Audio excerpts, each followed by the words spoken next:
नमस्ते दोस्तों, मैं मौर्य वर्षा आपके अपने YouTube चैनल पर स्वागत करती हूँ। आज हम सिद्ध कवि यानी जितने भी आदिकाल में सिद्ध कवि होकर गए हैं, सिद्धों की जो परंपरा रह चुके हैं, उनमें जो प्रमुख कवि हैं उन सभी का परिचय एक एक करके देखने वाले हैं। इस वीडियो में हमने जो 5 सिद्ध कवियों का परिचय देखना है और उसके बाद आने वाले दूसरे वीडियो में हम रहे वाले जितने भी जो सिद्ध कवि हैं उन सभी का परिचय देखेंगे। ठीक है, तो चलिए सिद्धों की जो संख्या बताई जाती है 84 सिद्धों की जो परंपरा रही है वह हम आदिकाल देखते समय या आदिकाल की जो संकल्पना देखते समय हम उसको स्पष्ट कर देंगे। लेकिन पहले हम जो सिद्ध कवि है उनका परिचय देखेंगे। ठीक है, उसमें जो प्रथम आते हैं सरपा, और ये हिंदी के प्रथम कवि भी माने जाते हैं। इनका परिचय पहले हम देखेंगे। ठीक है, तो चलिए शुरू करते हैं। इनका समय महाराज धर्मपाल के समकालीन रहा है और जिनका समय बताया जाता है कि 769 से 809 ईस्वी। ठीक है, डॉक्टर रामकुमार वर्मा के अनुसार इनका जो समय है 717 से 826। बाबू गुलाब राय और विनय तोष भट्टाचार्य के अनुसार संवत 690 और राहुल सांकृत्यायन के अनुसार इनका समय 769 ईस्वी बताया जाता है, जो सर्वमान्य है। यानी आलोचकों के अनुसार ये सर्वमान्य रहा है, वही हमें पकड़कर चलना है। इनका समय 769 ईस्वी ही है। ठीक है, इनका निवास स्थान नालंदा है। इनके अन्य कई नाम बताए जाते हैं, जिसमें अन्य नामों में है राहुल भद्र, सरोरुह पाद, सरोरुह वज्र, पद्य वज्र, सराज वज्र और सरोज भद्र। ठीक है, इस तरह इनके नाम बताए जाते हैं। उसके बाद इनकी जो रचनाएं हैं प्रमुख रूप से दोहा कोश, जो इनकी सबसे प्रसिद्ध रचना है। दोहा कोश गीत, दोहा कोश चर्या गीति, दोहा कोश उपदेश गीति, कामकोश अमृत ब्रज गीति और डाकिनी ब्रज गीति, ये भी इनकी रचनाएं मिलती है। ठीक है, विशेष रूप से राहुल सांकृत्यायन ने इन्हें हिंदी का प्रथम कवि माना है। ठीक है, ये सहज्ञान के प्रवर्तक हैं। ये प्रश्न भी परीक्षा में पूछे जा सकते हैं कि किस आलोचक ने हिंदी का कवि सरपाद को माना है, तो राहुल सांकृत्यायन ने। उसके बाद सहज्ञान के प्रवर्तक कौन है, ये भी प्रश्न आ सकता है, तो ये सरपा है। ठीक है, हिंदी काव्य धारा का प्रारंभ भी इन्हीं से होता है। संत साहित्य का बीज सरपा में ही दिखाई देता है। ब्राह्मण होकर भी ब्राह्मणवाद का विरोध किया है। अपने काव्य में गुरु सेवा पाखंड का विरोध इन्होंने किया है। ठीक है, आलोचकों के कथन में बच्चन सिंह का कथन अत्यंत महत्वपूर्ण है, जिसमें आक्रोश की भाषा का सबसे पहला प्रयास जो सरपा में दिखाई पड़ता है। ठीक है, उसके बाद दूसरे जो कवि आते हैं सिद्ध साहित्यों में प्रमुख रूप से, उनका नाम है लुइपा। इनका समय है 830 ईस्वी यानी 8वीं शती और इनके गुरु सरपा रह चुके हैं। आश्रित राजा यानी ये धर्मपाल के यहाँ आश्रित रह चुके हैं। इनकी रचनाओं में बुद्धोदय, अभिसमय, विभग और गीतिका, ये प्रमुख रचनाएं इनकी मिलती हैं। और इनके बारे में जो विशेष है कि 84 सिद्ध कवि में सबसे ऊंचा स्थान इनका रहा है लुइपा का। डॉक्टर रामकुमार वर्मा ने इनको प्रभावशाली सिद्धि या सिद्ध होने के कारण सिद्धों में इनका स्थान प्रथम माना है। और इसके बाद चर्या विनिश्चय ने इन्हें सहज धर्म का प्रथम आचार्य बताया गया है। सहज धर्म का प्रथम आचार्य। इनकी साधना की उत्कृष्टता के कारण उड़ीसा के राजा जो दारिकपा और उनके मंत्री डेंगिप्पा इनके शिष्य बन गए थे।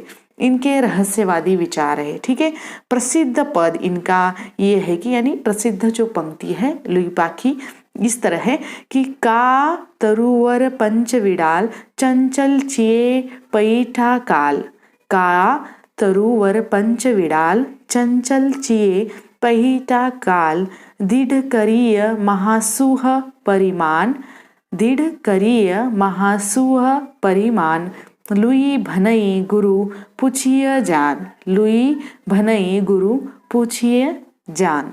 ठीक है, उसके बाद तीसरे जो सिद्ध कवि आते हैं उसमें है शबरपा। शबरपा का जो समय है 780 ईस्वी 8वीं शती। गुरु सरपा, शिष्य इनके लुइपा, समकालीन राजा धर्मपाल के ही समकाल रह चुके हैं। इनकी रचनाओं में चर्या पद सबसे प्रसिद्ध है। और उसके बाद महामुद्रा, वज्र गीत, उसके बाद चिंगूह गंभीरार्थ गीति, शून्यता दृष्टि, ब्रजयोगिनी साधन, ये इनकी प्रमुख रचनाएं हैं। उसके बाद विक्रमशिला वीवी के आचार्य रह चुके हैं। उसके बाद शबरों का जीवन व्यतीत करने के कारण शबरपा ये कहलाए जाते हैं। ठीक है। उसके बाद इनके विचार महासुख प्राप्ति के लिए हैं, यानी रहस्योन्मुखी भावनाएं इनके काव्य से हमें दिखाई देती है। प्रसिद्ध पंक्तियां इनकी ये है कि छाड़ू छाड़ू माया मोहा विषम दुंदोली, छाड़ू छाड़ू माँ मोहा विषम दुंदोली, महासुके विलसंती शबरो लैया सुन मेहेली, शबरो लैया सुन मेहेली। ठीक है। उसके बाद आते हैं भुसुकपा, जो सिद्धों के चौथे कवि, और उनका जो समय है 800 ईस्वी और संवत में 857 का ये समय रह चुका है। इनका निवास स्थान नालंदा, जाति क्षत्रिय भिक्षु रह चुके हैं, समकालीन नरेश देवपाल के समकालीन रह चुके हैं। ठीक है। विशेष जानकारी इनके बारे में ये है कि राजा देवपाल द्वारा इनकी विचित्र वेशभूषा को देखते हुए इन्हें भूषण सुकु कहा गया था, तब से ये भूसकपा नाम से प्रसिद्ध हुए। ठीक है। तंत्र संबंधी रहस्योन्मुखी इनके विचार ज़्यादा दिखाई देते हैं। तंत्र संबंधी से रहस्योन्मुखी विचार इनके ज़्यादा इनके काव्य के माध्यम से दिखाई देते हैं। तो ये चौथे कवि है। उसके बाद कन्हप्पा, जो सिद्ध साहित्य के 5वें कवि आते हैं। समय इनका 9वीं शती, संवत में 817 डॉक्टर रामकुमार वर्मा के अनुसार। ठीक है। निवास स्थान सोमपुरी बिहार, अन्य नामों में इन्हें कर्णपा, कर्नाटक में जन्म लेने के कारण ये नाम इनका पड़ा है। कृष्णपा या कन्हप्पा श्याम वर्ण के होने के कारण इनको ये नाम दिया गया है। जाति इनकी ब्राह्मण, गुरु जालंधरपा, समकालीन महाराज देवपाल के ये समकालीन रह चुके हैं। विशेष रूप से एक विद्वान और पंडित थे, इस कारण सिद्धों में ये सर्वश्रेष्ठ थे। ठीक है। उसके बाद इनके 84 सिद्धों में से अनेक सिद्ध शिष्य हुए थे। इन्होंने शास्त्रीय रूढ़ियों का खंडन अपने काव्य के माध्यम से किया है। आलोचकों के कथन में रामचंद्र शुक्ल का कथन अत्यंत महत्वपूर्ण है। वे कहते हैं कि कन्हप्पा के उपदेश की भाषा तो पुरानी टकसाली हिंदी यानी काव्य भाषा है, पर गीत की भाषा पुरानी बिहारी या पूर्वी बोली मिली है। ठीक है। प्रसिद्ध पंक्तियों में इनकी पंक्ति ये है कि आगम वेय पुराणे पंडित मान बहंती, आगम वेय पुराणे पंडित मान बहंती, पक्क सिरिफल अलीय जिम बाहिरती भ्रमयंती, पक्क सिरिफल अलीय जिम बाहिरती भ्रमयंती। ये इनकी प्रसिद्ध पंक्ति है।